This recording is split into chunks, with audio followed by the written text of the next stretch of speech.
po ay batay po sa huling bahagi itong ating binasang talata, ating teksto, Daniel chapter number 11 verse number 32.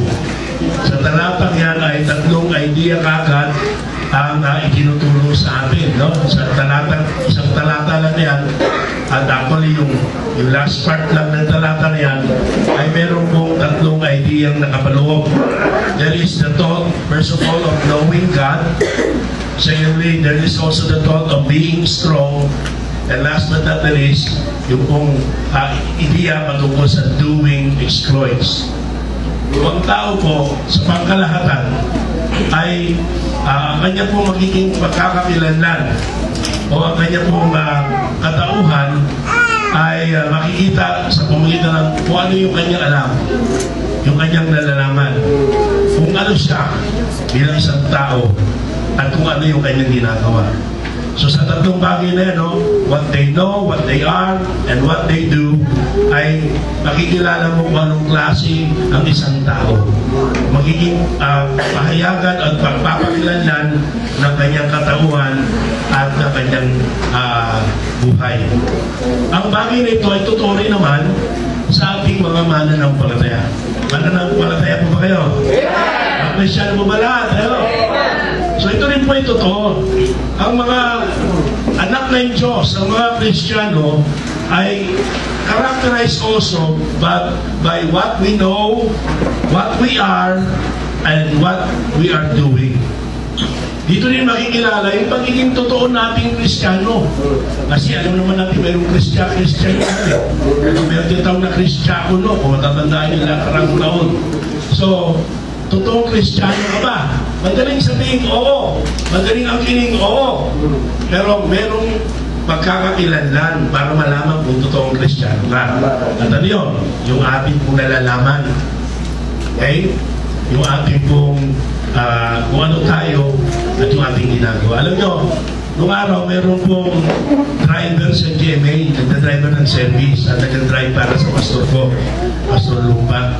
At one time, nag-apply siya ng nadalo-dalo ng church din yun na service pag nasa church. Pero may in-applyan siya isang mas magandang trabaho na in-endorse rin ng aking pastor. At yung trabaho ngayon, napakaganda ng susweldohin niya at magiging kahit paano ay secured yung kanyang magiging financial na kalagayan. Na hindi kayang tapatan ng simbahan. Dahil yung in-applyan niya trabaho na yun ay Kristiyano yung mayari. So, ang tanging ni-require sa kanya ay mag-memory verse. Yan lang ang requirement para tanggapin siya sa trabaho. Eh, yung nagdadalo sa church eh. Alam niyo ba, ang pinag-memory verse pa sa kanya ay John 3:16? Of all the verses in the Bible, the most popular verse in the Bible. And yet, sad to say, hindi siya natanggap sa trabaho.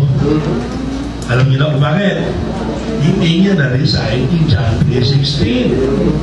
So dumadalo ng church, naging member pa ng church, nagdadrive pa para sa church eh. Pero nakalulungkot, di ba? Maintindihan ko kung ang pinare-resign sa kanya ay yung buong Romans chapter number 8. Okay, from verse 35 to 39, di ba? Sinasabi ng who can separate us from the love of God? No? Mahaba yun eh. Sa tribulation of distress. John 3:16. So, ang tanong ngayon ay, ito ba Kristiyano? Ito po malapit nga, isang araw, nagtanan sila, o Jesus na konti, nagtanan sila ng isang member din, nakakaya, member din may asawa. Now, tayo po ba i-expectan pag sinabi natin, kung hindi ata Kristiyano yun eh. No, kung hindi ata Kristiyano. Kasi kung pagbabatayan natin, yung ano, di ba yung katangian na pagkakakilanlan ng isang tao at katangian ng pagkakakilanlan ng isang totoong Kristiyano, babaksak sila. Pero ano yung nalalaman mo? Bilang Kristiyano, hindi nasa lahat sa Biblia alam natin, pero hindi pwedeng wala kang alam sa Bible. Ano na, Baptist pa tayo? Fundamental Bible believing Baptist. Kung wala kang alam sa Bible, bakit hindi ka fundamental? Fundamental ka. Diba? Dapat may alam tayo sa Bible. Hello? Alam natin sa Bible. Alam niyo, one time, isang kapatid ng kaklase kong pastor, hinold up sa bus. Pero hindi nagtagumpay yung hudaper. Bakit tumabi sa kanya sa bus, may dalang Bible yung holdapper. Aba, hindi pala lahat ng nagpa-Bible, Kristiyano. Iba may nagpa-Bible, holdapper. Kaya ingat kayo sa katabi natin. Ang siste kasi, yung kanyang sulat na hold up ito, nakaipit sa Bible. Naipit na napapasok sa loob. Sabi nga, ang sabi sa Roma, hirap na hirap. Ang ginawa nung kapatid ng pastor, dahil member din ng church, ito po yung Roma, tinuruan siya. Ano po bang verse sa Roma? Dahil doon, hindi tinuloy nung hold-upper yung pang-hold up niya. Amen? At nililigtas ka pati sa ganung mga paraan, pag may alam ka sa Bible. Ha? Isa lang na ito kasang ron. Pag walang alam sa Bible, hold-upper. So, ano ba? Tayo ba yung totoong Kristiyano? Sa akin nalalaman? Hindi kinakailangan you are scholarly wise at ikaw ay magaling sa Greek at marami kang alam sa Bible. Pero at least may alam ka sa Bible. Di ba yung nakakalungkot nung nag-survey sa isang Christian school? Nagkaroon na exam. At ang mga tanong ay sumusunod. Ano ang Sodom and Gomorrah? Aba, sinabuti mo estudyante, ipinakamadali na sa klase, mag-asawa. Sodom and Gomorrah, mag-asawa. Isipin mo yun? Christian school yun. Sa Amerika, totoo po yan. Sa Amerika po nangyari yan. Matatawa ka. Hindi, mas nakakalungkot, di ba? Nasabihin mo, Kristiyano ka, wala kang alam sa Bible. Lalo na hindi mo alam o kilala ng dapat na makilala ang Panginoon. Now, let me tell you, we cannot know God completely and exhaustively. Ay, hindi natin maintindihan lahat tungkol sa Diyos. Diyos yan eh. Pag alam natin lahat tungkol sa Diyos, hindi na sa Diyos, baka tayo ng Diyos. Kaya maraming bagay po na hindi natin alam sa Diyos. Maraming bagay sa gawa ng Diyos na hindi natin maintindihan. Lalo na sabi ng Bible, His thoughts are not our thoughts and His ways are not our ways. Maraming pamamaraan ng Diyos na hindi natin maintindihan. And please focus sa funeral service. Pinali itong verse po, Ecclesiastes 7:2. Ano nakalagay doon? Ecclesiastes 7:2. Mas maigi ang pasabahay tangisan kaysa bahay pistahan. Sapagat siyang wakas ng lahat ng tao. Isipin mo, ano pipiliin natin? Birthday party o funeral service? Ano pipiliin natin? Anniversary? Wedding anniversary o death anniversary? Ano pipiliin natin? Yung kasalan o kamatayan? Siyempre tayo pipiliin natin birthday, kasalan, anniversary ng kasal. Sino mo gusto sa akin ng may lamay sa bahay? Pero iba nga isip ng Diyos, ang sabi ng Diyos sa talata na yun, mas maigi ang bahay tangisan. Pag binigay niyo yung verse number 1, ano yun? Patay, may pinag-uusapan dyan, yung araw ng kamatayan kaysa araw ng pagsilang. So bakit ganun? Iba kasi isip ng Diyos kaysa isip natin. Pero walang sino man sa atin masasabi, mas matalino ako sa Diyos. Diba? Bigay mo ng example si Apostle Paul. Ang Diyos wala akong kamangmangan. Pero sabi niya, kung meron man, matatawag natin kamangmangan ng Diyos. Sabi niya sa 1 Corinthians chapter number 1, pinakamatalino pa rin ng Diyos kumpara sa pinakamatalino ng tao. Yung kamangmangan ng Diyos na wala. Pero for example naman, hindi pa rin papantay ang pinakamatalinong tao sa mundo. Kaya hindi natin malalaman lahat tungkol sa Diyos. May mga gawa ang Diyos na hindi natin maintindihan. Sabi ng Deuteronomy 29:29. Alam niyo ba yung verse na yan? Diba? Ang mga lihim, sabi niyo, tingnan niyo po maganda yung verse niya. Ang mga secret things, ang mga lihim na bagay ay ukol lamang sa Diyos. So may mga bagay talaga na hindi inayag ng Diyos. Mag-iisa kanyang sarili. Yung tanong, saan galing ang Diyos? Hindi ko alam. Pero walang makakasagot niya. Bakit? Kasi kung merong pinanggalingan ng Diyos, hindi na siya Diyos. Walang pinag-umpisahan ng Diyos. Kanina doon sa Isaiah chapter number 6, pansinin niyo po yung word na Lord. Yung verse number 1 and verse number 8, yung Lord po ron, tingnan nyo, capital letter yung L, pero small letter yung O-R-D. Pero yung verse number 3, if I'm not mistaken, at yung iba pang verse, dalawang version, puro capital yung Hindi lang yung L, kundi yung buong word ng Lord. Bakit po ganon? Yung mga translators ng King James Version, ginawa yung para ipakita sa atin, magkaiba yung Hebrew word ng L-O-R-D na maliit na letter doon sa L-O-R-D na puro capital letter. Yung una, yan po ay galing dyan po yung salitang Yahweh. Yung Yahweh po, mga kapatid, hindi po yan ang talagang pronunciation yan. Sa sobrang galang po ng mga eskriba, ng mga nagsasalin, nung araw wala akong imprente. Mano-mano po yan. Ginukopya. Isa lang ang pagkakamali. Sinusunog na nila ng po yan. Hindi pwedeng ituloy. Ganun po sila kametikuloso sa pagsasalin ng kasulatan. At pag darating sa punto na ang isusulat ay yung Yahweh, YHWH, yung nagsusulat yung istripa, maliligo muna ho yan. At yung kanyang gagamitin ay hindi karaniwang panulat, mukha na espesyal na panulat. Ganun po ang galang ang ginawa kong pagsasalin ng Biblia. Pag dating muli si Yahweh, ligo na naman. Kaya ligo lang ulit. Yun ang pamamaraan ng pagpapakita nila na hindi mo basta-basta gagamitin kahit na isulat man lang sa walang kabuluhan ng pangalan ng Diyos. Kaya dumating sa mundo, hindi na matanda kung paano sabihin yun. Kaya ginawa, nidevelop, kinumbay yung Adonai, kaya nabuo yung Yahweh, na ang transliteration sa ating King James Version ay Jehovah. Okay? So, ang pinapakita po dyan sa word na yan, God is a self-existent one. Walang lumikha sa Diyos. Hindi ang Diyos, hindi galing dyan sa, ano ba yan, sa Paite. Paite, Laguna. Hindi galing dyan ang Diyos. Hello? Gulong-gulo talaga ako eh. Well, ano ba birthday talaga ng Kristo? December 25. January 9. O January, ano ba yung kailan lang ng Santo Niño? Hindi natin maintindihan. Kaya, ngayon naintindihan ko, isang bagay na intindihan ko, kaya hindi na lumaki. Ang pangalak December, papatay ng April, taon-taon, kaya hindi na lalaki talaga kayo. Sa inyo mang gawin ko ganyan, ewan ko kung lumaki kayo. Di ba? Pero hindi ko maintindihan, ano ba totoo dyan? Yung santong sunog, yung santong singkit. Yan pa lang, alam na natin, hindi yan ang ating Diyos. Nung ako ay nagbabible study sa Pasay Complex, nagkasunod ko sa katawan ng complex, kasi si Cuneta, may Cuneta Pantayin na yun, gano'n na katagal.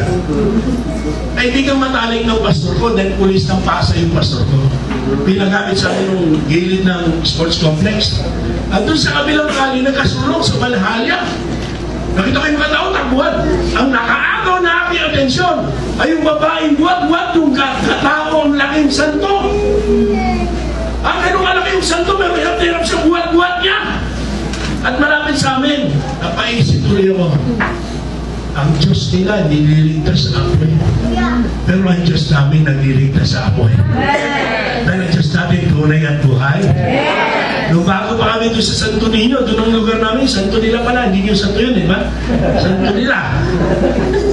Yung mga bata tumitingin. Wala makita mga Santo, sabi, walang Diyos sila, sabi ko bata. Walang Diyos sila. Ang bira, kasi nasa isip na ay Diyos nakikita. Okay? Pero yung Diyos nila nakikita, pero hindi nakakakita. Sa 150 may mata, pero hindi nakakakita. May kamay, pero hindi nakakahawak. May bibig, hindi nakakapagsalita. May tenga, hindi nakakapakinig. At ang mga gumagawa at sumasamba sa kanila ay magiging kaya nila.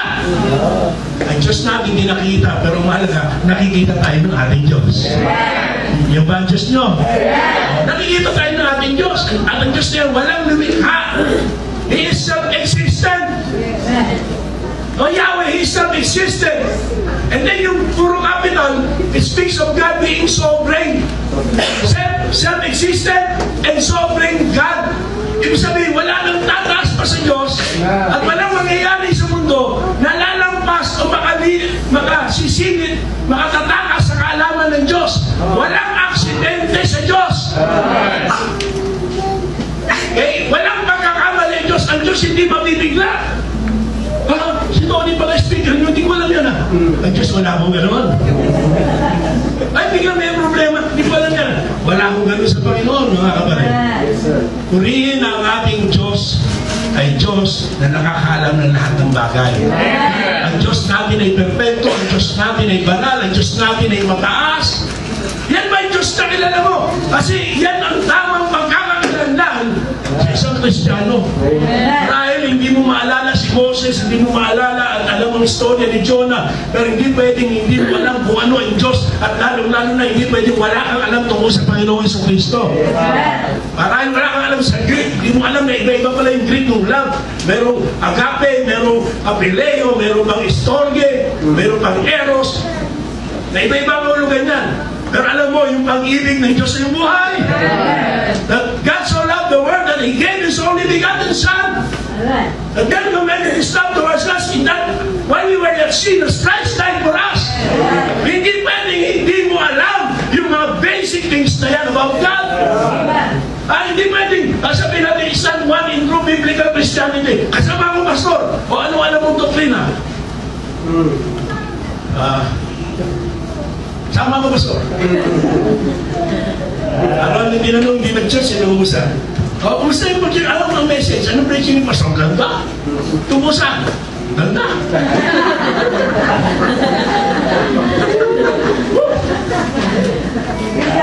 So, believers or Christians are different from worldly and unconverted people in these three respects. In the matter of knowing, being, and doing. Iba tayo.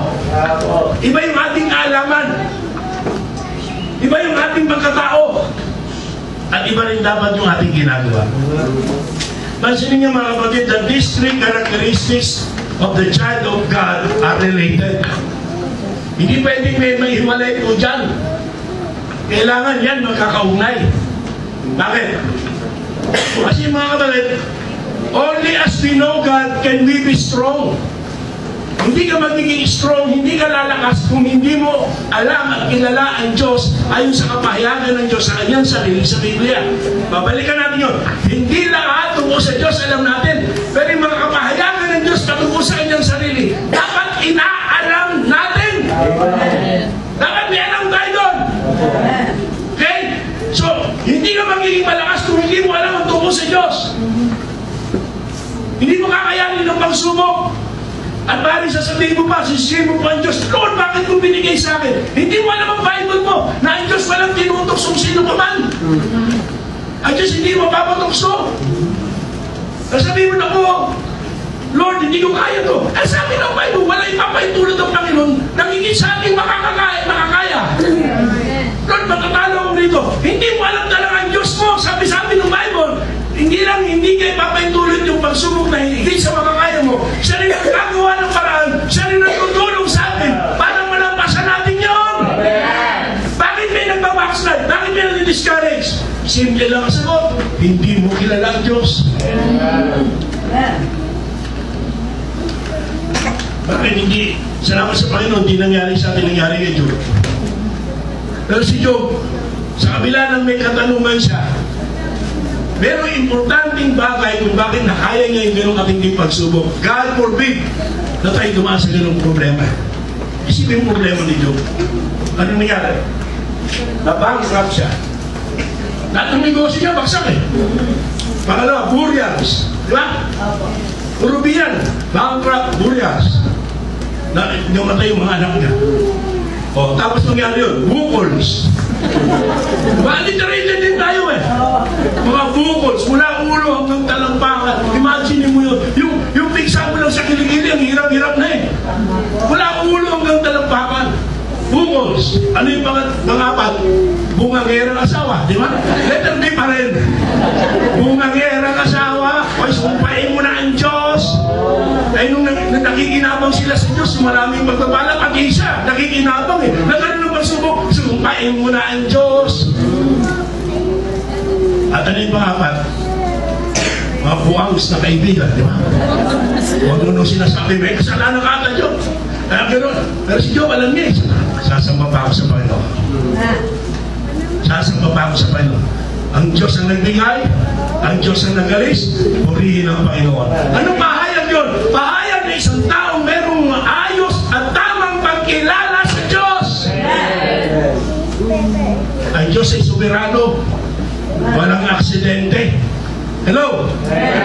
His story is history. History is His story. Hindi po nabibigla ang Diyos sa mga pangyayari sa ating buhay. So, yan po ang pasin natin. Hindi ka magiging strong. Hindi mo kilala ang Diyos. At hindi ka makakagawa ng exploits na binabanggit yan. You cannot undertake exploits in the name of the Lord if you are not strong. Mapaliwanag natin mamaya uli yung word na exploits dyan. So, pag ikaw, anak ng Diyos, kilala mo ang Diyos na dapat na makilala, dapat na malaman tungkol sa Kanya. Okay? Hindi man tingnan, pero anumang pagkilala natin tungkol sa Diyos, sapat yan para palakasin tayo. At pag tayo lumakas, ano sabi ng Bible? Meron kang kakayanan gumawa ng dakilang bagay. So on the contrary, kung wala kang ginagawang dakilang bagay, if you're not doing exploits for the Lord, ano ibig sabihin yan? You're not strong. At ano ibig sabihin? You're not strong. Ibig sabihin, you don't know God. Isipin mo dakilang bagay ginawa ng mga taga-Macedonia. Bakit? Naghihirap din sila eh. They're in deep poverty and great affliction. Pero may pangangailangan yung kapatiran si Jerusalem. Kaya siya apostol mo sabi, huwag na kayo sumali, may hirap na kayo. Sabi, hindi. Pinilit pa nila, yung nasabi ng Bible, pinilit nila si Paul. Bakit? Kilala nila ang Diyos. Ang Diyos hindi mo lang dapat paglilikuran, pagbaluwag ang buhay mo. Hindi ka lang makakaloob, pag mayamang ka. Yung kahirapan, yun ay sapat pa rin dahilan para ikaw ay maglingkod sa Diyos at magkaloob sa Diyos. Kung hihintayin mo muna lumaki sweldo mo, baka hindi na lumaki sweldo mo, hindi ka na makapag-operate. Kung hintayin mo muna yumamang ka, ay lalo nang hindi ka makapag-operate. Kung sa maliit na meron ka, hindi ka tapat, hindi ka pagkakatiwalaan ng Diyos sa malaki. So, kung kilala mo ang Diyos, hindi dahilan ng kahirapan ko, hindi dahilan yung problema ko, hindi dahilan yung kaliitan ko, hindi dahilan, sapat pa rin ang dahilan para ang Diyos ay paglingkuran. Ang Diyos ay pagtiwalaan. Ang Diyos ay sambahin. Hello! So, our knowing, first of all, yan ang kapaloob dyan, our knowing, we must know God. Marami tayong gusto matutunan. Ang galing-galing natin mga tao. Hindi naman ganyan kadali ang computer, pero natutunan nga agad natin. Hindi naman ganyan kadali yung cellphone, pero dali natin mga-adapt dyan. Maraming mga teknolohiya na pag ginamit mo sa mga taong araw, baka maguluhan. Pero tayong mga tao ngayon, gagaling natin. Ang gagaling natin.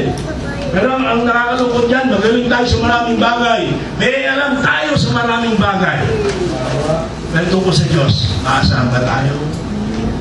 Tungkol sa Diyos, kaalaman tungkol sa Diyos. Our being, knowing God will make us strong. Our doing, when we are strong, we shall exploit for God.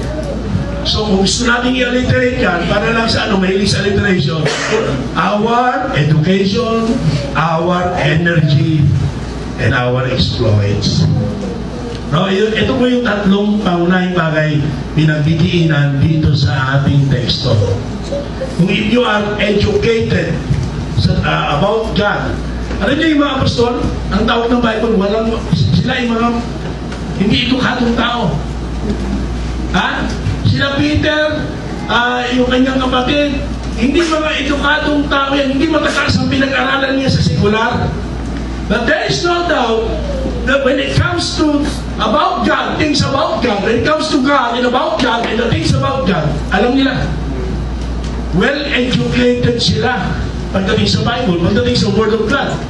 So, hindi masama, alam mo yung tungkol sa lipunan, alam mo yung tungkol sa iba pang mga aspekto ng mundo, ng buhay, lahat ng klase, lahat ng subject sa paralan, outstanding ka. Praise the Lord! Dapat ang Kristiyano, matalino tao eh. Yung Word of God, nagpapatalino sa tao yan eh. Alam nyo, nung nilikalan nyo si Eva, matalino yan eh. Kung hindi matalino yan, isipin mo, torture binigyan ng Diyos, pakalanan nyo lahat ng mga hayop sa atin. Eh, bobo.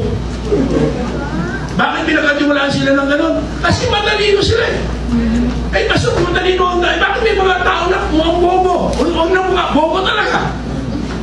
Kasalanan nagpapabobo sa tao. Nung simula ka magbasa ng Bible eh, tumalino ka na eh. Nung maraming tao ganyan, no? Naging matalino. Yung mga lumaki sa Sunday school, yan matatalino sa school. Ang naman sa mga, bakit? Kasi kasalanan nagpapurol sa isip ng tao at ang Biblia nagpapatalino sa tao. Ang Biblia nagpapatalino sa tao. Hanggang ngayon, yung mga scientists, bobo pa rin. Bakit? Pinipilit nila ang tao galing sa unggoy. Gusto nilang galing sila sa unggoy, dinadamay pa tayo.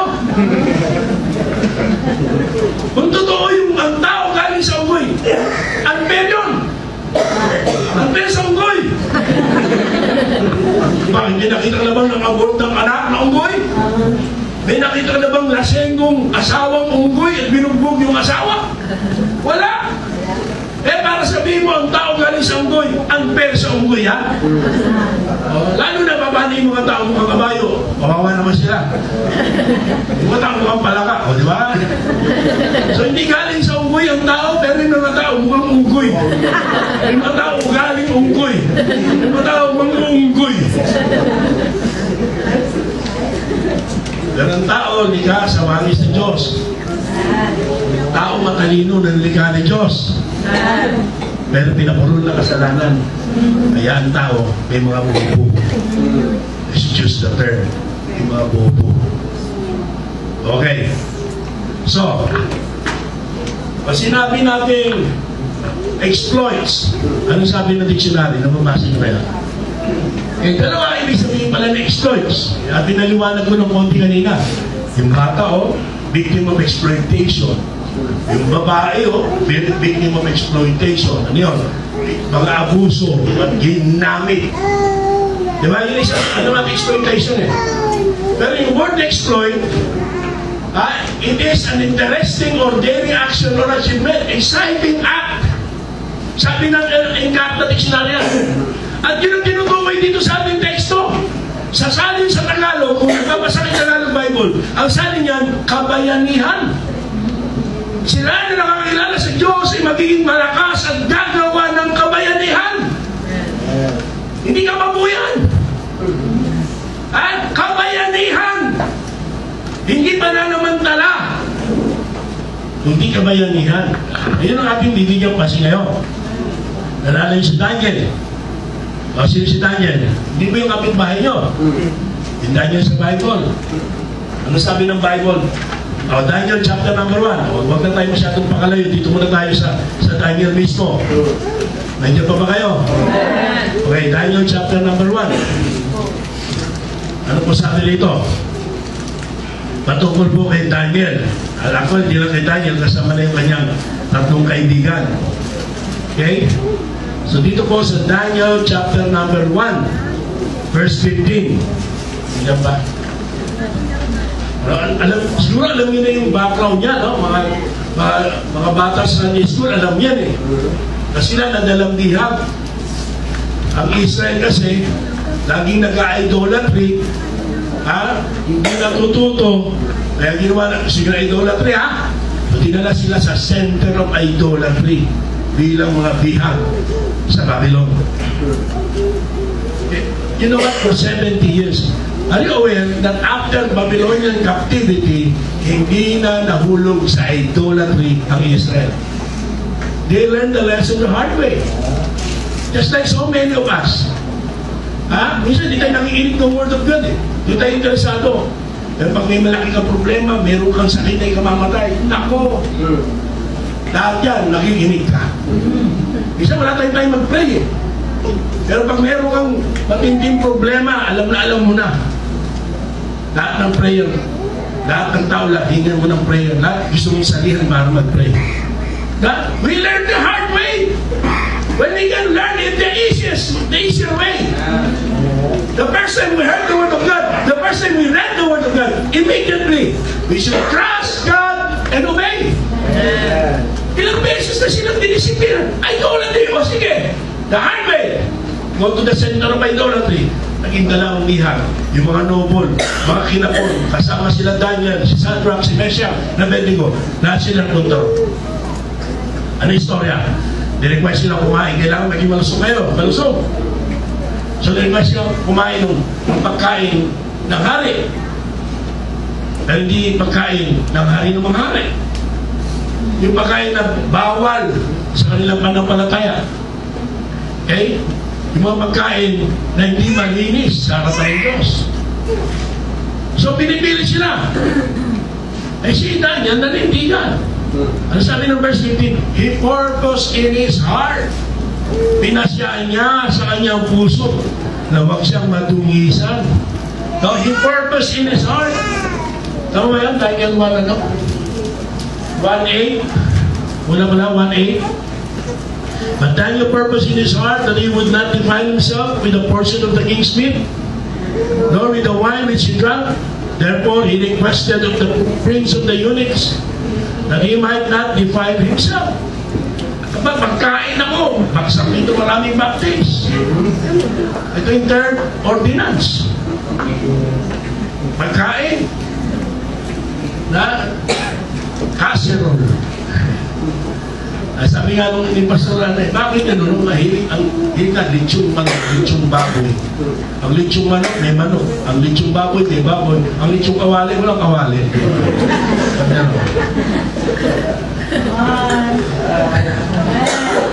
Bakit yan ako? Pagkain, masarap. Masarap. Salamat doon sa nag-teach sa amin. Next year ulit, ha? Masarap kumain. Pero, nakakalungkot ito, no? Handang ipagpalit ang Panginoon dahil lang sa pagkain. Lalanan niyo si Esau. Di ba? Si Esau dahil lang sa isang mangkok na pagkain. Ibinenta niya yung karangalan niya bilang panganay. Bilang panganay na nakatalaga sa Diyos. Panganay na mayroong mga pribileyo, mga responsibilidad sa Diyos. Ayaw niya na yun dahil lang sa isang mangkok na pagkain. Dahil sa ganyang mga bagay lamang. No? Katulad ni Esau. Pero si Daniel, he purpose in his heart. There is no word. Pamilan ba yung word of purpose? Yung sabi ng Bible about giving, not out of necessity nor grudgingly, but cheerfully, every man must give as he purpose in his heart.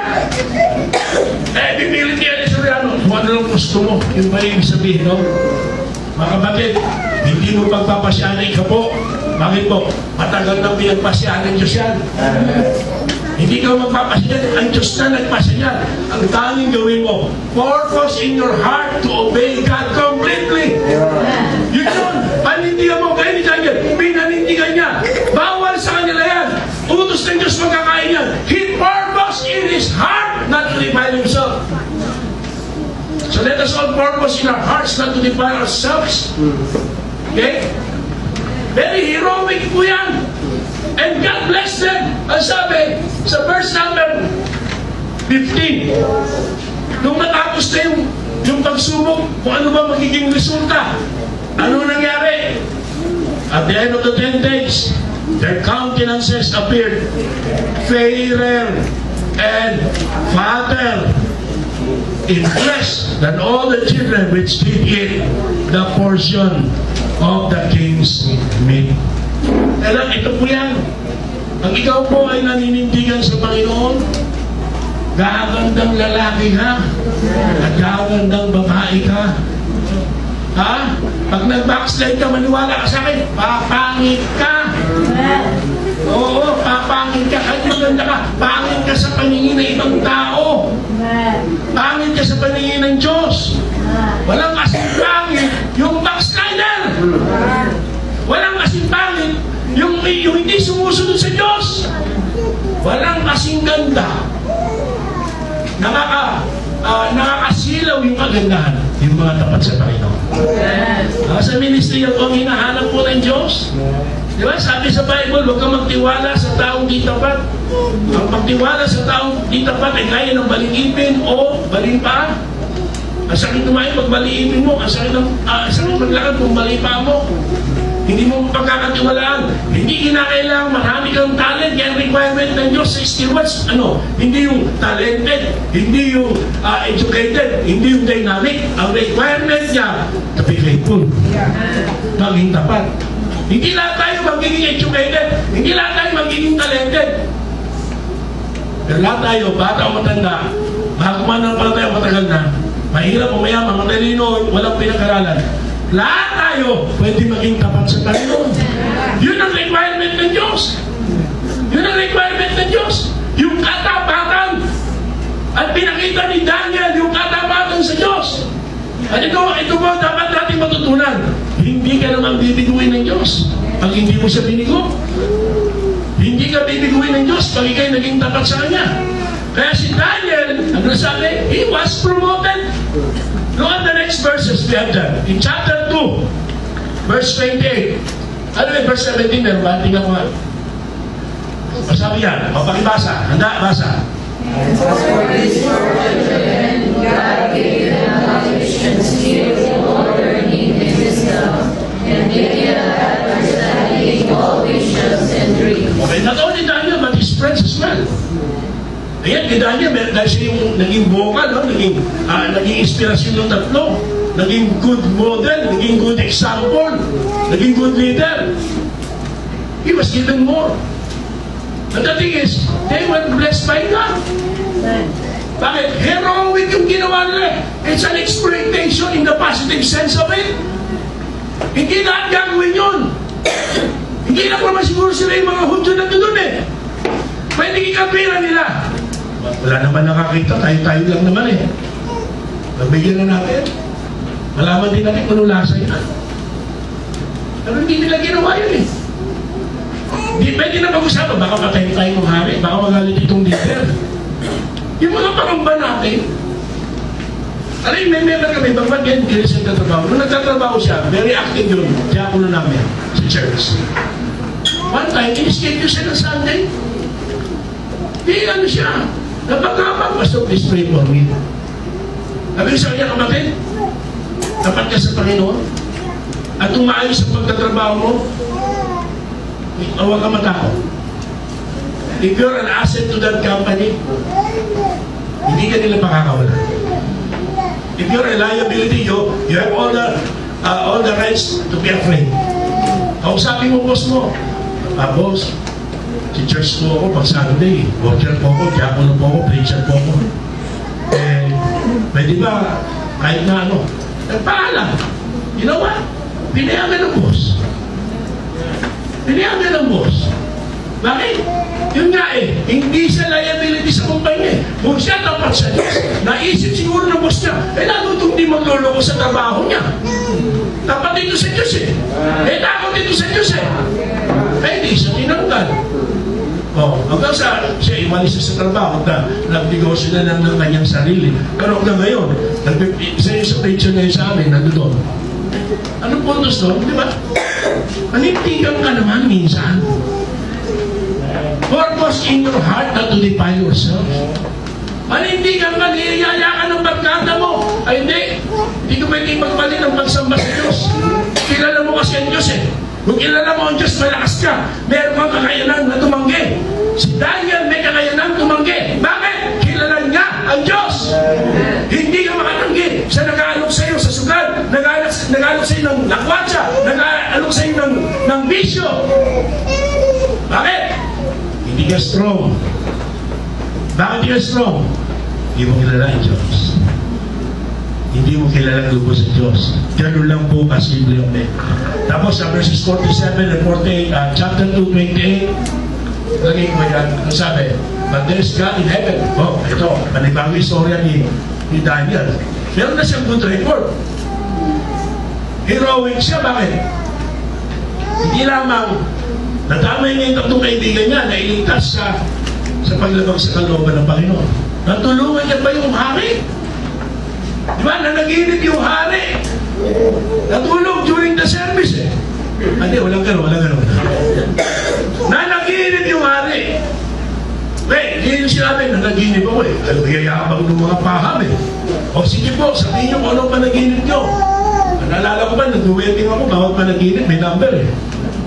Pag sinabi, panaginip ko, ganito, anak ko, 724 yan. Tayaan mo, 2 piso. May mga kulong-kulong pa, hindi naman tandaan lahat yan. Di makukulong ka pag nahuli ka, yung siguro ibig sabihin mo. So, ang dali nung mga paham. Kasi pag alam mo yung panaginip, pwede ka naman mag-invento, hindi naman maintindihan ng hari kung tama yun eh. E patalino ang Diyos. So, ang ginawa ng Diyos, nagbigay ng mensahe sa panaginip, pero yung mensahe, binagabag ang puso ng hari. Pero pag-iisip ng hari, inalis ng Diyos sa alaala niya. Kaya, yung bagabag, nandoon. Kakaibang panaginip yun, may mensahe doon eh. Pero hindi ko may matandaan. Kung alam niya, sasabihin niya doon sa mga bahag, mag-i-interpret ng kanya lang yun. Sabihin ng mga bunsoy, para ikaw swerte, huwag ikaw handa ilog, gugulong swerte. Huwag ikaw handa 4 paa, tatakbo swerte. Huwag ka handa 2 paa may pakpak, lilipad swerte. Huwag ka na handa. Ang bagong taon, ganyan eh. Sipin mo, pag inutos ng bunsoy, malas ang pintuan na dyan. Eh sabi ko, last year ang pintuan, malas dito eh. Eh, nilipat na rin namin dito. Sabi na, ito mo lang yung pintuan. Masunod naman. Uto-uto. Diba? Kahit may bata pa lang, uto-uto na tayo eh. Bakit? Ganun nyo para malaman mo kailan mo hihing anak mo. Tapos ganun yung flames, ano mo? Flames pala gano'n, ano yung ganito? Anong number? Anong letter? Ganun ka rin, uto ka rin. Kaya nakaka-relate kayo, ha? Flames F, L, A, ano mga letter? Ay, iba na kasi ang laro nila eh. Sabi siya, Dota. Ay, iisip ko na ako, sorry.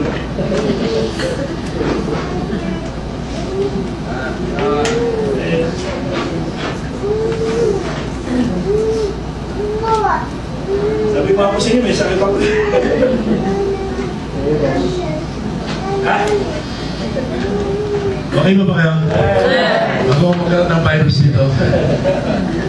Okay. Anong punto sa atin dito mga kapatid? Naalala nung hari, naalala niya si Daniel. So pinatawag si Daniel. Okay, sunod na verse. Ay, sabi ni Daniel, diba? Ay, yung verse pa na naman. Balik mo, Brad. Sorry. And there is a God in heaven. Yeah. Ano sabi ni Daniel? Ay, kaya-kaya ko na sisip sa akin. Hindi ko alam yung nangyari. Hindi mo ako gano'ng kagaling. Pero meron Diyos, alam na lahat. Meron Diyos, hindi pwede magkamali. Alam ng Diyos yan. At ang Diyos magkakayat. At yun nga ginawa ng Diyos, pinaliwanag. Yung Babylonian Empire, yung Medo-Persian Empire, yung Grecian Empire, yung Roman Empire. Napansin nyo ba? Sa panaginip ni Nebuchadnezzar, yung 4 empires na yan, golden is yung statue, beautiful statue. Yung gintong ulo, yung brass na katawan, tapos silver yung banda rito, tapos iron and clay. Panaginip ni Nebuchadnezzar yun. Pero yung vision binigay kay Daniel, mga mababagsik na halimaw, mga beast, 4 beasts. So in the sight of the people, yung 4 kingdom na yun, those are glorious kingdom. Bagamat bumababa yung kanilang kategorya. But in the sight of God, those are beasts, mga halimaw, yung mga kaharian nyo. Na ang tanging kaharian, nagkakapiro na walang iba, hindi po yung po kaharian ng Panginoong Kristo. So pinaliwanag yan. Ano naging resulta? Yung kasunod na verse, kapatid. O, pakibasa po. Anda, basa. He answered and the angel said, all authority is with our God, the God of gods, and the Lord of kings, and the revealer of secrets, seeing how it is revealed his secret. Isipin mo pati yung si Nebuchadnezzar na convincing ha? Si Nebuchadnezzar napaniwala. Di ba? Bakit? Kasi kilala niya ang Diyos. At dahil kilala niya ang Diyos, naging matibay siya. Malakas siya. And he was able to do exploits. No? Natatakot ka sa boss mo. Ibig na dali mo sa Panginoon yung boss mo eh. Natatakot ka sa teacher mo. Ibig na dali mo sa Panginoon ang teacher mo. Takot ka sa asawa mo. Takot ka sa magulang mo. Ibig na dali mo sila sa Panginoon. Bakit takot ka? Bakit nahina ka? You don't know God? If we know God, we will be strong and we will do exploits. Now, ano ba nangyari? O, doon naman sa yungib ng leon. Diba? Pinagbawalan mag-pray. Eh sa atin, hindi na kailangan gawin yun. Kaya mo nagbabawal, hindi ka nagpe-pray. Pinagbawalan mag-pray. Kasi wala silang makita kay Daniel eh. Ano ba mapipintas na? Alam niyo, napakaganda ng kapintasan ni Daniel. No? Naghanap sila may pipintas, naghanap sila may akusa, mapagbibintang kay Daniel. Wala silang makita. Isa lang nakita nila, si Daniel, lagi nagpe-pray. Sa atin, ang daming pwedeng i-akusa eh. Isa lang hindi makita, yung nagpe-pray. Daniel knew his God. Ang kilala mo pala ang Diyos, di ba? Pag mahal mo ang Diyos, makipag-usap ka lagi sa Diyos eh. And that shows, no, hindi natin gano'ng kilala ang Diyos o hindi tama pagkilala natin sa Panginoon. Mahaba yung time mo makipag-chat, mahaba yung time mo makipag-Facebook, mahaba yung time mo makipag-usap, makipag-pentuhan. Pero gano'ng kahaba yung time mo para mag-pray? Ano paano mo lalo lalalim ang relasyon mo sa isang taon? Makipag-usap. So hindi ka lumalalim ang relasyon. Bakit? Nasa church, nakipag-usap ang Panginoon sa'yo, hindi ka nakikinig. May Bible nga, di mo binabasa. O hindi ko alam kung sino po yun. Sana walang gano'n. Pero kung meron, makinig ka. Tapos sige nagpipray. How are you going to know God properly? Have a right view of God? And how are you going to be strong? Kaya mahina eh. Konting tukso, konting problema, konting pagsubok, bigay, talo. Konting bagay, compromise. Daniel pwede mag-compromise, pero hindi. Hindi ko i-compromise. Yung sweet communication namin ni Lord, I enjoying talking to God in prayer. And nobody can stop me from doing that. So what he did? As usual, binuksan niya bintana. Nakatuon sa bandang pagkina Jerusalem. At nag-pray siya sa kabila ng banta, sa kabila ng nakaabang na pangalit, sa kabila ng hinahanap na yun iaangsa sa kanya, ng mga humahanap ng laban sa kanya. Ano sabi ng Bible? Natupad yung layunin ng mga taong masama. Napasko mo yung Haring Darius. Minatapon siya sa liyungin ng mga leon. Sa, ano nangyari? Yung mga leon, hindi kumakain ng mananampalataya. Mga leon, hindi kumakain ng mananampalataya.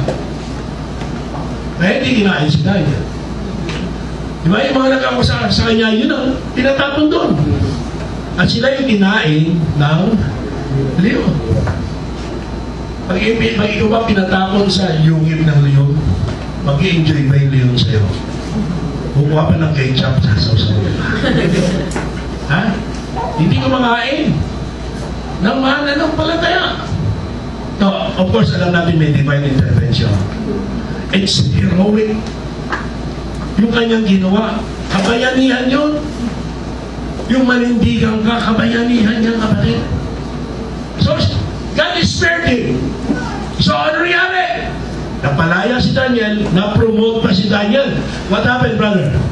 Next verse, ano sabi? Then the king made Daniel a great man and gave him many great gifts and made him ruler over the whole province of Babylon and chief of the governors over all the wise men of Babylon. Na-promote! Ang Diyos ang nag-promote, mga kapatid. Ha? Hello? Alam niyo mo, natuwa ko doon sa anak ko, to God be the glory.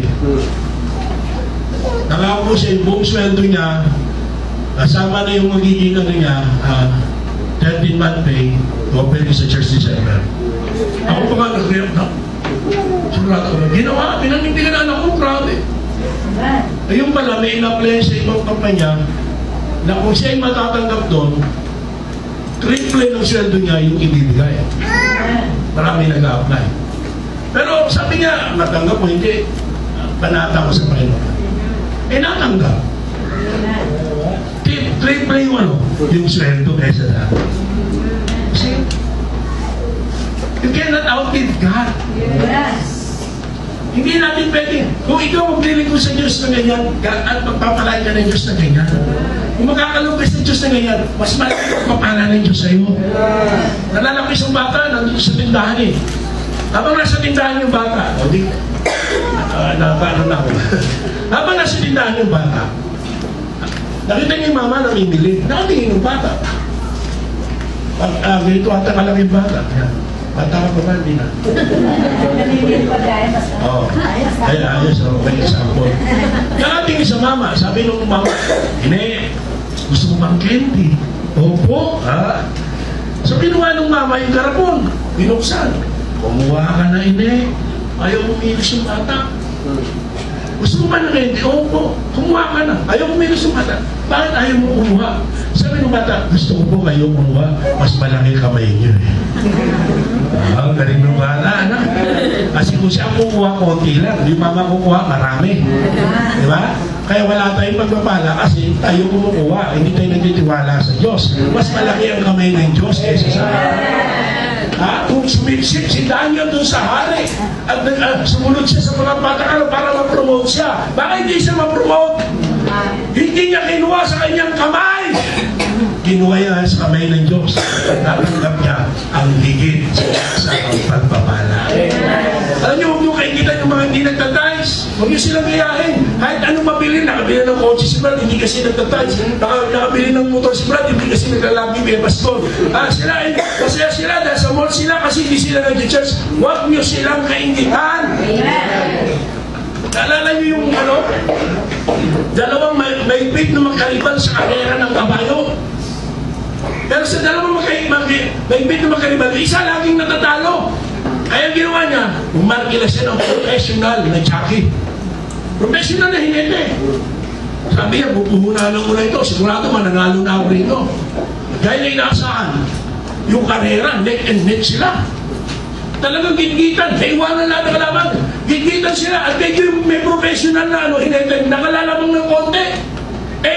Hindi nagpatalo ito ng kampiyon, nakarang taon. Sa sobrang gitgitan, nagkabanggaan yung kabayo. Tumalembong yung kabayo, tumasid yung mga hinete. Nang hinayang mga tao. Kaya nakita nila yung professional na hinete. Bilang tumayo. Kahit na madungis siya, may sugat. Kahit na pipili-pili siya, tumayo agad professional eh. Sumakay ng kabayo. Pinatakbo. Dumating sa finish line. Panalo! May-ari ng kabayo, kasi mahal sa kanya. Ang nagkarkila sa kanya, kasi mahal. O, ba't di kayo masaya? Nanalo naman ako. Oo, nanalo ko nga, pero yung mga kabayo siya mo. Kabayo na kalagpag. Hindi naman hinete sinusukat yun, kabayo eh. Mga kapatid, ikaw sa baba. Hindi mag-aim ng kabayo. Anong yung mensahe dyan? Huwag kang maingit, nakapagdar ng bahay, nakabili ng sasakyan, maraming nabili, natutulog sa bahay, mamasyal, ibang kabayo sinasakyan yan. Hindi rin manalo yan. Kayo, tama yung inyong ginawa. Inunan nyo yung gawain ng Panginoon. Imagine nyo, nakaupo kayo dyan, natutulog. Di ba ang sarap? Oh, so gano'n. Ano lang muna yung usapan na, no? Punta tayo kay Shadrach, kay Meshach. Anong sabi? Pag narinig nyo yung tugtog, ha? Anong tugtog? Titibo-tibo. Pag narinig nyo yung tugtog na yan, magpatira pa kayo sa larawan ko. Ba? Hindi sila nagpatira pa. Hindi namin gusto yung titibo-tibo. Against LGBTQ eh. Hindi sila nagpatira pa. Anong ginawa? Hinakip sila mga kapatid. Alam niyo yung istorya? Ha? ginawa ni Nebuchadnezzar, baka naman nahiya kayo, maraming tao. Dito, solo tayo, walang nakakita, yumukod kayo. O baka nahiya kayo, kahit madali lang, yumukod kayo. Ano sabi nung magkakaibigan? Dito biging Joeda? Ano sabi nung magkakaibigan? Ayaw namin kayong bastusin, mahalali. Pero hindi kami yuyukod sa larawan mo. Kung kami itatawag mo sa apoy, ililigtas kami ng Diyos.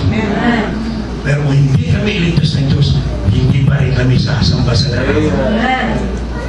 Ano nangyari? They wouldn't bend, they wouldn't bow, and definitely, they wouldn't burn. Sino yung namatay? Yung naghagis! Hindi sila namatay. Bakit? Kasi nakita ng Diyos, hindi man yung tao, nakita ng Diyos, heroic yung kanilang pananampalataya. Pinakita nila yung pagtitiwala nila sa Diyos, strong yung kanilang faith. Amen. Hindi kami sasama dyan. Kahit itabong kami sa apoy. Iba, kung di pag-usig lang, hindi na naglilingkod. Hindi naman itatapon sa apoy. Kapag naging kabukay, hindi ka naman maghihirap. Hindi mo may kamamatay. Pag nag-church ka, hindi mo naman ikahihirap yan. Pero konting dahilan lang, nakakakita tayo. Listen, kung kilala mo ang Diyos, you will do heroic acts. You will do exploits in His name. You will be strong. I still with me, hello. You will be strong. And you will do exploits for His honor and glory. Of course, nandiyan si Paul and Silas sa Acts 17:6. Ano sabi ng Bible, Acts 17:6? Si Paul and Silas. Let's move to that verse, brother. Thank you for assisting me. Acts 17:6, kay Paul and Silas. Bilisan na po natin. Kaya, ano sabi? And when they found them, they drew Jason and certain brethren unto the rulers of the city, crying, these that have turned the world upside down. They turned the world upside down. Heroic acts, despite of persecution, despite of threat, they were able to turn the world upside down. Heroic. They do exploits for God's glory. What about the other example? In chapter 11 ng book of Hebrews, ano tawag doon? The heroes of faith. Lahat ginagin doon si Moses. Ano yung dalawang klase ng faith meron sa Bible? Yung overcoming faith, nakagaya nila, Moses, nagawa nila, nahagi ang pulang dagat, nakagawa ng arko si Noah, hindi namatay si Enoch. Lahat yan, those are overcoming faith. Pero sa last part ng Hebrews 11, malapit na po tayo matapos, chapter 11, tingnan nyo, starting with verse 33. 33 ba? Yung 32, brother. And what shall I more say? For the time would fail me to tell of Gideon, and of Barak, and of Samson, and of Jephthah, of David also, and Samuel, and of the prophets. Next verse. Who through faith subdued kingdoms, wrought righteousness, obtained promises, stopped the mouths of lions, quenched the violence of fire, escaped the edge of the sword. And out of weakness were made strong, waxed valiant in fight, turned to flight the armies of the aliens. Women received their dead, raised to life again, and others were tortured, not accepting deliverance, that they might obtain a better resurrection. Here, the writer of the book of Hebrews is referring to enduring faith. Hindi lahat overcoming faith. Hindi lahat ng ipinlano mo matutupad, yung hiningi mo makakamtan, yung ginawa mo magkakantimpalaan. Merong ganon. Habang buhay ka pa, merong magkakantimpala. Pero meron iba, sa kabila ng kanilang pananampalataya, hindi nila nakamtan ng pangako. Hindi natupad yung kanilang inaasahan. And yet, kasama sila sa heroes of faith. Bakit? Kasi, heroic yung kanilang acts. Heroic action, heroic deeds. So listen, okay, huwag kang ma-discourage na yung inyong ginagawa, parang hindi ba ako nare-rewardan ng Diyos? Hindi naman dito lang mag-reward ng Diyos eh. Sa kabilang buhay, kaya merong reward ng Panginoon. Meron ibang kapangakataon dito sa buhay na ito, ang Diyos ay nagagantimpala. Pero hindi sa lahat ng pagkakataon.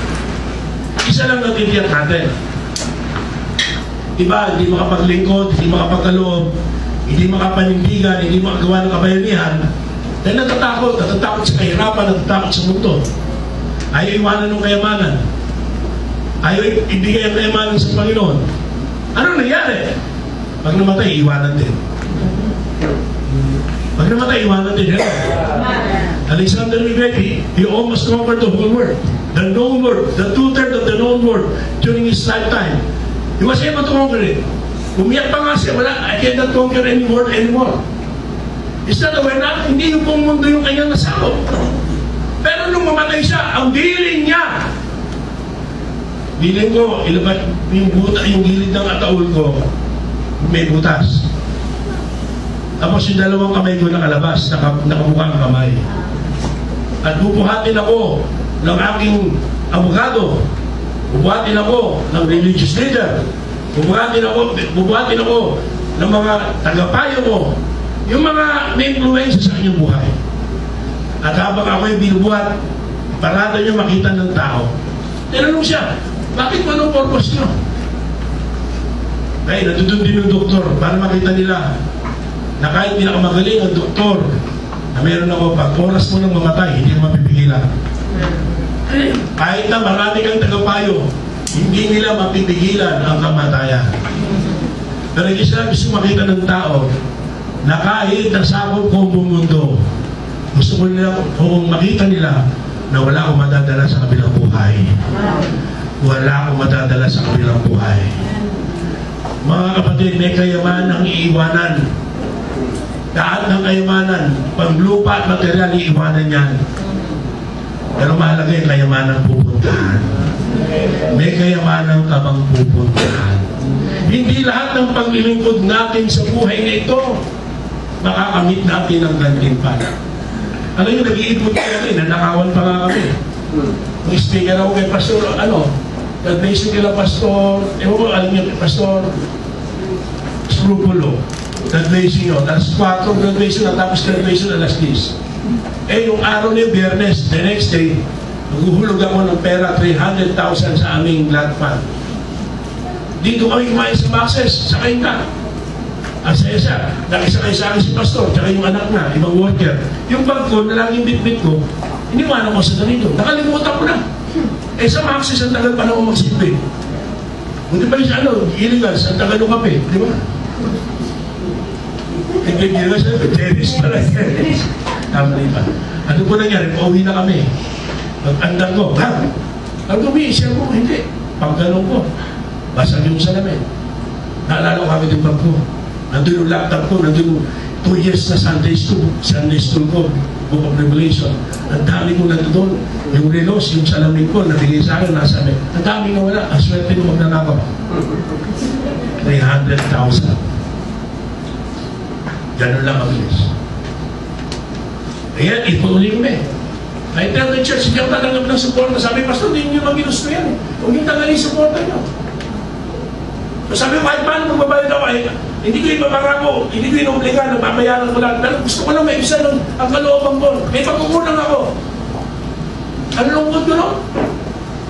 Ini-imagine ko yung nagkakasuot yung relos ko, nakanaiban, hawak-hawak yung laptop ko. Dinagano ko ng pera. Ang layo ng CCTV, Pastor. Pakita dalawa, riding in tandem. Yung dragon, tsaka yung yung false prophet.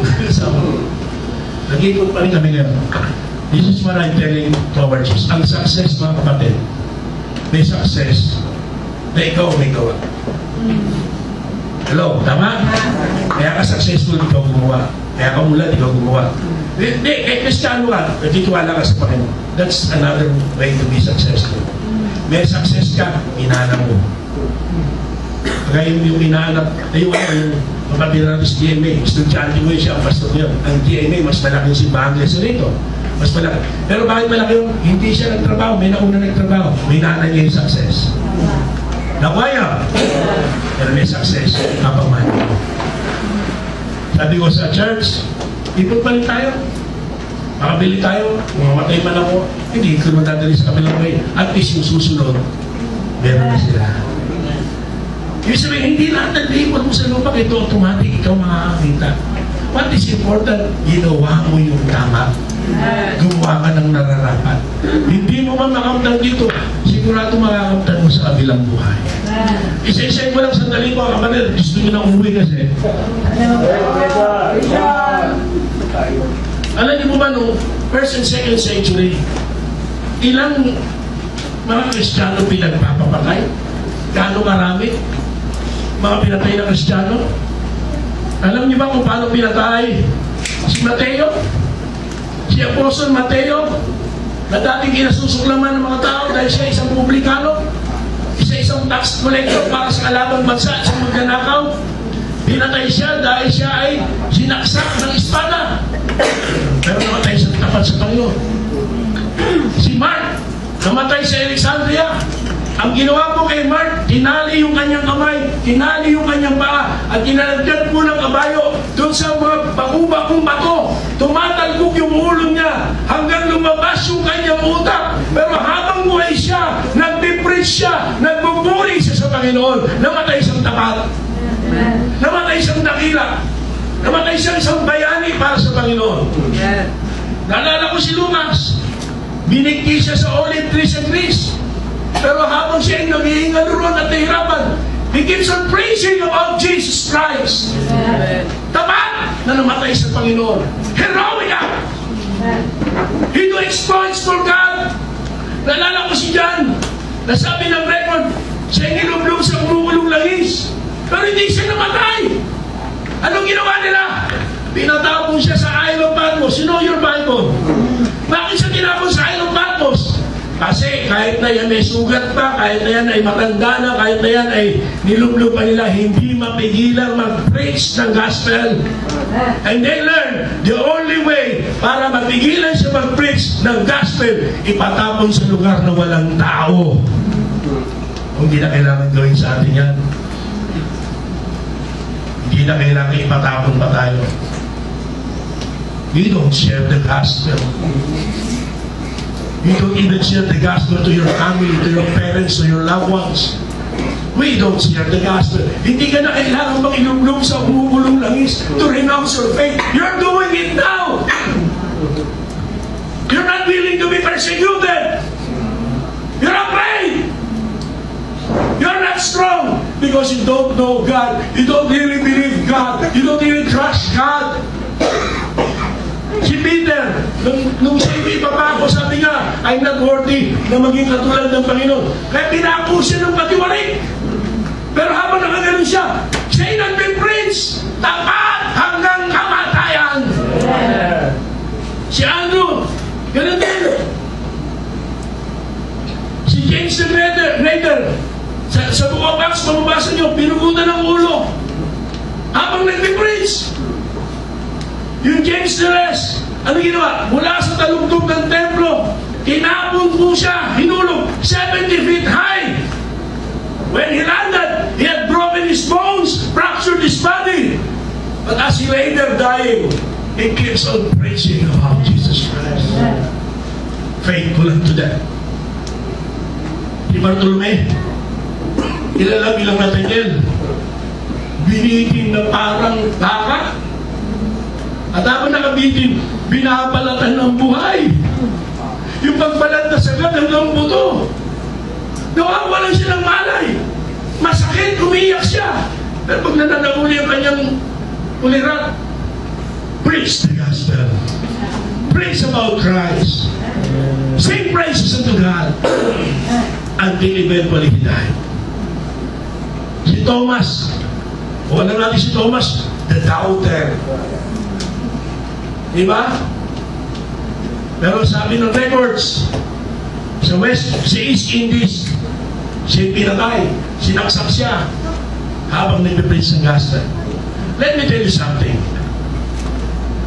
Maybe last week or this week, you're a doubter. You're a cover. You're a failure. You're no different to Thomas.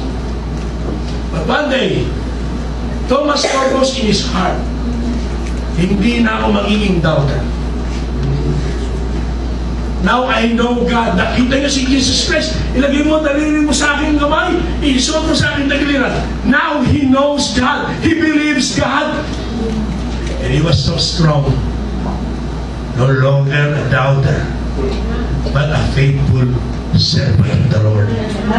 He do exploits for God. And listen, maybe you're not faithful yesterday. Maybe you're weak yesterday. But you can start today. You can start anew. Know your God. Be strong. And do exploits for Him. Si Matayas po, mga kapatid, binato ng buhay. Kagaya ng kay Pablo. Pero ginawa po sa kanya, pinugutan pa siya ng ulo. Nung siya'y patuhin, si Matayas, patay na siya. Pero ayaw nilang magpakasaakali. Sapagkat nung si Pablo ginawa yun, nabuhay na maguli si Pablo eh. So para matiyak, hindi na mabubuhay ito. Kaya ni Pablo, pinugutan pa ng ulo. Pero habang siya nandito, binabato, preach the gospel. Tell them about Jesus. He did not renounce his faith. Nanindigan. Nangaral. Faithful unto death. Si Pablo, ibahin mo ba natin? Ano sabi ng Bible tungkol kay Pablo? I have finished my course. I've kept the faith. That's a good testimony. He is faithful to the fight. He is faithful to the faith. And he is faithful to the finish. Si Dimas, hindi ganun. Kilala si Dimas? Dimas, di masyadong kilala, di ba? Si Dimas, sabi ni Paul sa Philemon, my fellow laborer. Pero when he wrote to Timothy, sabi niya, Dimas left me for the world. Pinagpalit ako, iniwanan ng ministry dahil sa sanglibutan. O, yung people, makinig ka. Agaya ni Lot, kung makita yung place of Jordan, mara-attract ka ng sanglibutan. Be careful. For some time, Demas was faithful to the fight. He was faithful to the faith. But he was not faithful to the finish. Amang sabi ni Wendell Evans, Christianity is not measured by years. It is measured by decades. Not by years, but by decades. Ano yung sabihin, Pastor? Marami yung kilala. 10 years ago, merong conviction. 10 years ago, committed. 10 years ago, soul winner. 10 years ago, worker. 10 years ago, member ng church. Hindi na member ngayon. Salamat sa Panginoon, nandito ka. Salamat sa Panginoon, umaawit ka. Salamat sa Panginoon, nagpapartisipa ka. Salamat sa Panginoon, sumusuporta kayo sa inyong pastor, nag-pray sa inyong pastor, na kailangan niya yan. But let me see, 10 years from now. Meron ba natin dito last year? Last year pala, wala na ngayon. Kung may ba akong totoo yung makakama ni pastor, babalik ako dito. Nandito ka ba ba last year? Next year? What is the point? Huwag kang magyabang, nagkakalilingkod ka ngayon. Tiyakin mo, magpapatuloy yung maglilingkod. Marami nang gumawa. Mas madakilang bagay pa kaysa ginawa sa'yo. Ginawa mo. Pero wala na sila sa ministry ngayon. Ano importante sa Diyos? Hindi yung naglingkod ka minsan. Nung ako'y bagong santa dyan sa Cavite, taga Maynila eh. At naging member dyan sa Grace, nagbibisitation kami. Marami ako napuntahan, malapit sa simbahan, sabi, dati kami nadali dyan, mga X-Men. Dati kami dumadali dyan. Marami ganyan din dito sa ako. Dati kami dumadali dyan, dati kami member dyan, mga X-Men. Ex-members. Kaya silang dati.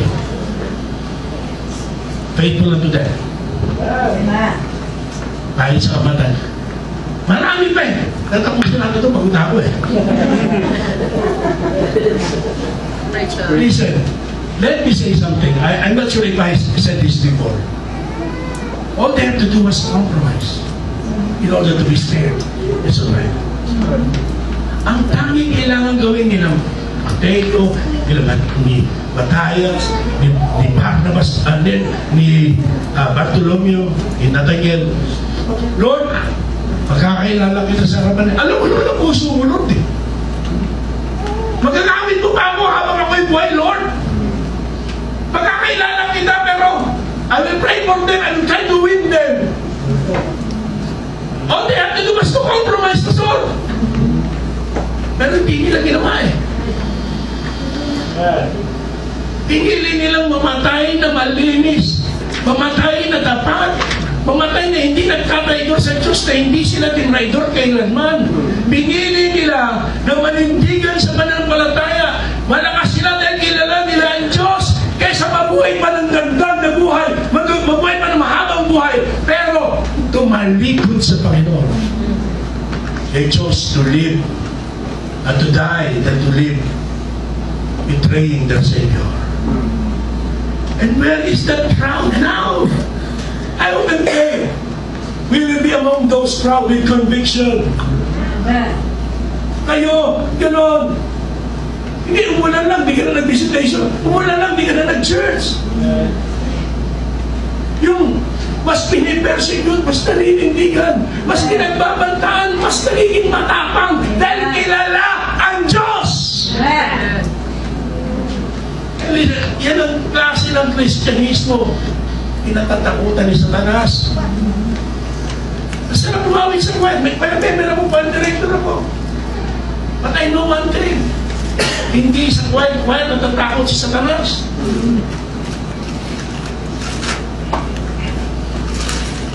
Saan natatakot si Satanas? Yung mga tao na kahit daming problema, kahit ang daming pag-usig, kahit ang daming katitisuran, kahit ang daming pagsubok, nagpapatuloy. Malakas. Heroic. Dahil kilala nila ang Diyos. They that know their God shall be strong and will do exploits. Eh, sabi si Pastor, magkakosa kami niyan. Survivor din ako 18 years ago. Hindi kami magaling. Pare-pareho lang tayong saved by grace. Sinners saved by grace. But maybe the slight difference is this. We knew that. Kilala namin ang Diyos. He's not only the God of the mountain, He's also the God of the valleys. He's the God of good times and the God of bad times. Hello? Is God worthy of our faithfulness? Why? Because He first is faithful to us, was faithful to us. Ito ba ang Diyos natin? Ganito ba pangiralan natin si Diyos? Then, be strong! And do exploits for God. Be faithful unto death. Wala namang papatay si Diyan eh. Pero masarap na namatay. Nag-preach ako sa pulpito, naglilingkod ako sa Diyos.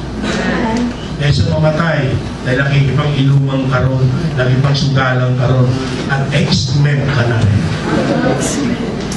Hello? God is good to us. God is great. He deserves our faithfulness. This is His message to my time now.